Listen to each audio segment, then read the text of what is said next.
Arsenal 4, Wigan 0.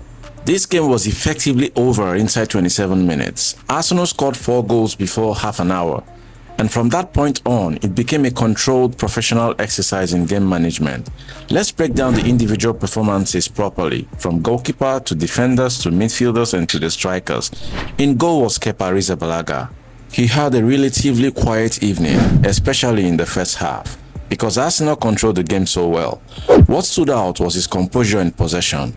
His distributions were clean and purposeful, helping Arsenal maintain tempo and denying Wigan any rhythm. When called into action later on, he dealt with the situation comfortably. Now in the defense we had Ben White. Disciplined and balanced at right back, he didn't overcommit going forward, but he supported the attack intelligently and made sure Wigan never gained momentum down his side. Nothing spectacular, just controlled professional defending.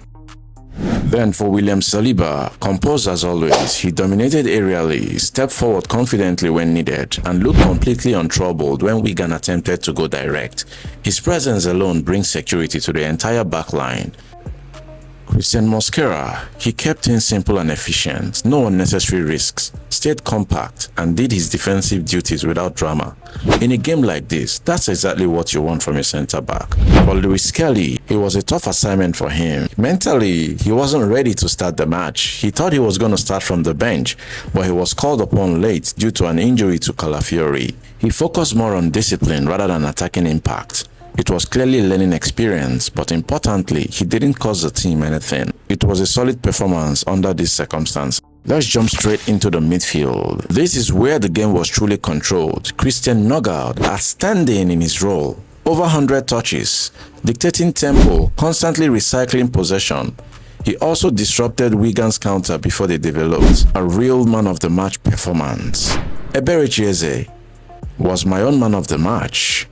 He was a creative engine, dropping deep, drifting wide and finding pockets between the line, and delivering 2 assists. Every time Arsenal accelerated, he was involved. His movements and vision completely disrupted Wigan's defensive structure.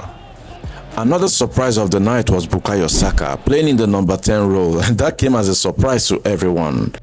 It was a good thing that Mikel Arteta played him in that role, at least to see what he's made of, and boy, he delivered.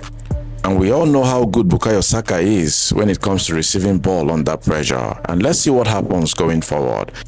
Let's talk about the attack. Noni Madueke set the tone with the opening goal, direct, confident and aggressive in 1v1 situations. That early strike shifted the entire momentum of the match. It is good to see that he's now being involved and getting his goals in recent time. Gabriel Martinelli was sharp and efficient. His off-the-ball movement constantly stretched defense, creating spaces centrally.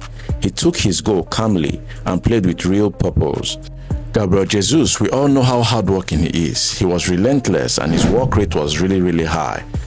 He pressed aggressively, linked play intelligently, and finished well. What stood out most was just the goal. It was his constant movement that unsettled Wigan's backline.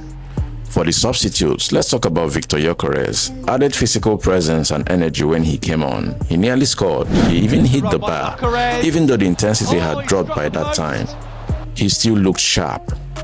Trossard and the other changes focused more on maintaining control rather than increasing the scoreline. The match was already decided. Well done to the boys. And finally, tactical overview. This was about early ruthlessness. Arsenal didn't just dominate possession. They converted it into goals immediately. 4 goals in 27 minutes completely removed Wigan's belief. From there, it became structured, disciplined, and risk-free. No chaos, no unnecessary exposure, just controlled.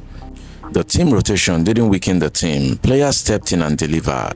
That's essential in cup competitions where squad management matters. Score 4 early, manage the rest professionally, and move on. And thank you guys for watching this video. If you enjoyed it, please hit the subscribe button, like, comment, and share. And see you in the next one.